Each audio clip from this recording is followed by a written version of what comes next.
Modern India was forged through a fierce ideological clash between its two greatest architects. Both men dedicated their lives to building an egalitarian society, but they pursued entirely opposing paths to get there. Mahatma Gandhi rooted his political movement in reformist idealism. He believed the nation could only achieve true independence through a process of collective spiritual purification and a return to traditional moral virtues. Dr. B.R. Ambedkar anchored his vision in structural radicalism. He argued that moral appeals were powerless against entrenched hierarchies, demanding instead a modern, rights-based constitution enforced by the state. They fought over the very definition of Indian reality and what human emancipation actually required in practice. To understand this conflict, we have to examine four specific battlegrounds where their ideas collided: their social theories, their economic blueprints, their political methodologies, and their ultimate definitions of religion.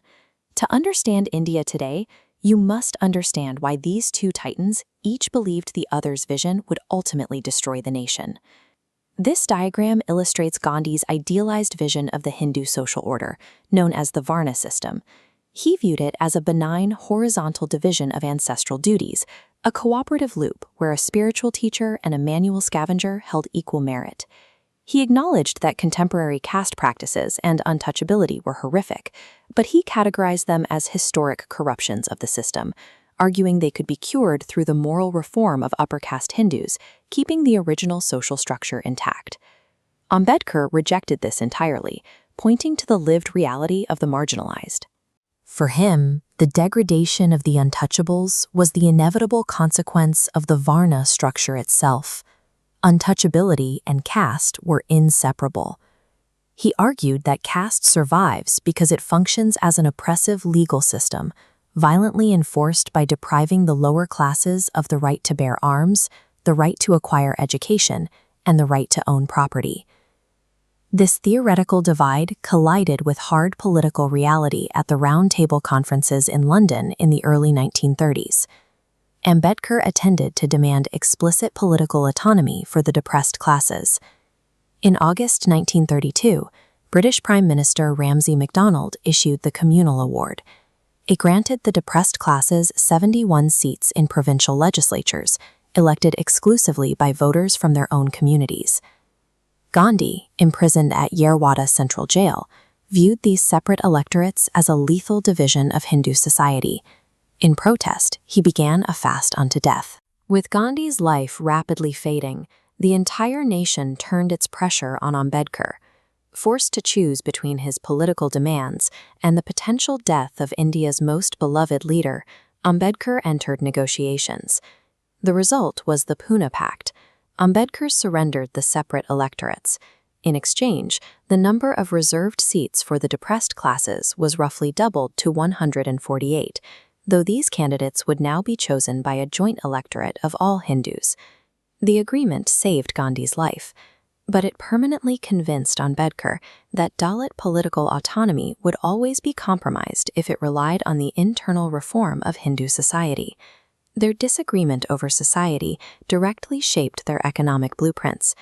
Gandhi placed his faith in Gram Swaraj, the idea that true independence required politically decentralized, economically self-sufficient agrarian villages. He viewed heavy machinery and centralized industry with deep suspicion, arguing they were designed to exploit human labor and concentrate wealth in the hands of a few.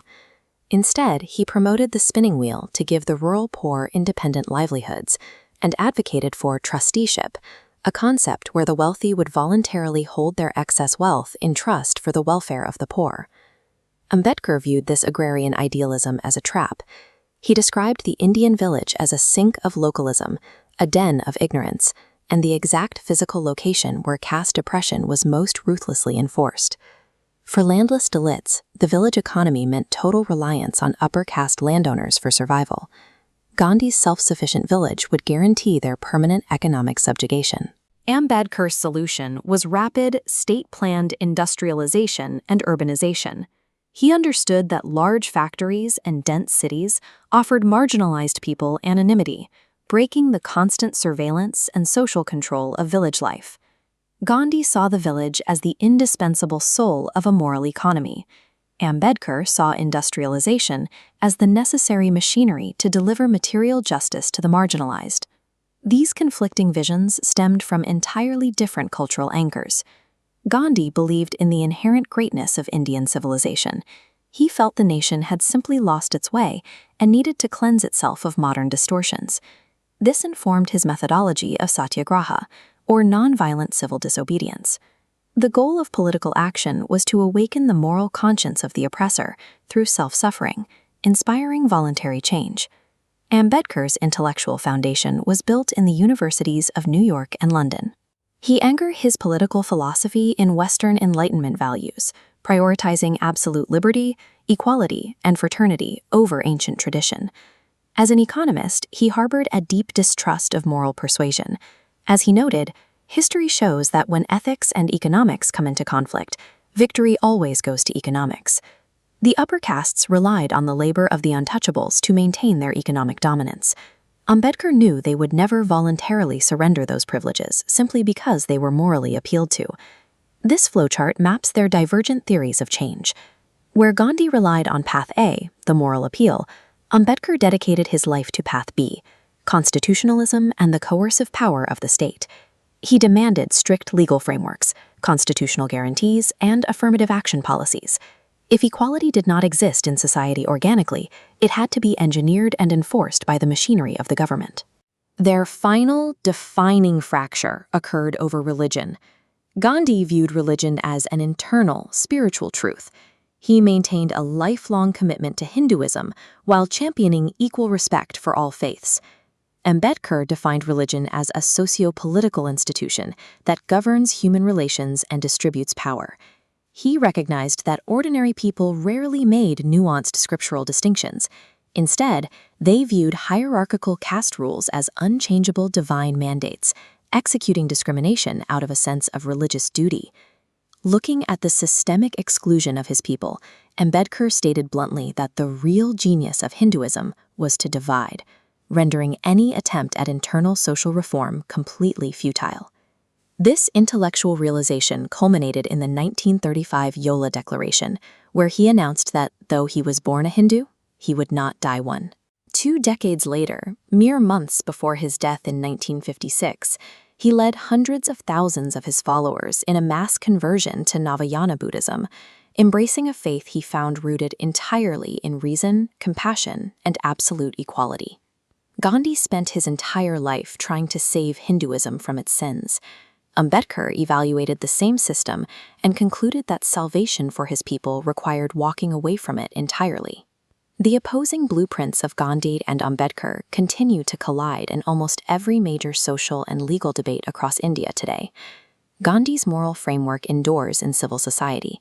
His ethos of nonviolence, community dialogue, and emphasis on interreligious harmony remain vital tools for holding a highly diverse population together.